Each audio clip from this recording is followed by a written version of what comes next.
તો અમદાવાદ શહેરમાં ટ્રાફિકની સમસ્યા હલ કરવા એએમસીનો નિર્ણય, જેમાં કોમર્શિયલ બિલ્ડિંગમાં મુલાકાતીને વાહન પાર્ક કરતા હવે નહીં રોકી શકાય.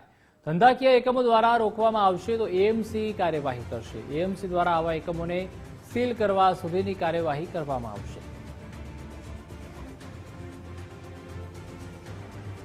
મહાનગરની અંદર પાર્કિંગની સમસ્યા જે રીતે વિકટ બનતી જાય છે, મહાનગરપાલિકાના Sindhu Bhavan multilevel parking, Prahlad Nagar multilevel parking, તદુપરાંત દાણાપીઠ ખાતેનું મલ્ટીલેવલ પાર્કિંગ, આ બધા પાર્કિંગ લોકોની જનતા માટે ખુલ્લા મૂકેલા છે. ટૂંક સમયમાં મધ્ય ઝોનની અંદર દાણાપીઠ પાર્કિંગ પણ ખુલ્લો મૂકવામાં આવશે.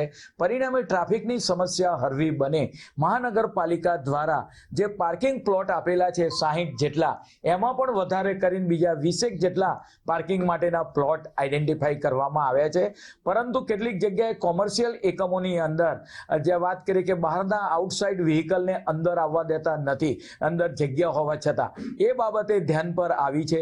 પરિણામે આવનાર સમયગાળા દરમિયાન એ લોકોને પાર્કિંગ અંદરના ભાગમાં કરવા દેવામાં આવે કોમર્શિયલ યુનિટ, એ માટે મહાનગરપાલિકા દ્વારા આવનાર સમયગાળા દરમિયાન એના માટે પણ એક્શન લેવામાં આવશે, જેથી રોડ પર એ વાહન રહે નહીં અને સુરક્ષિત જગ્યાએ વાહનનું પાર્કિંગ થાય.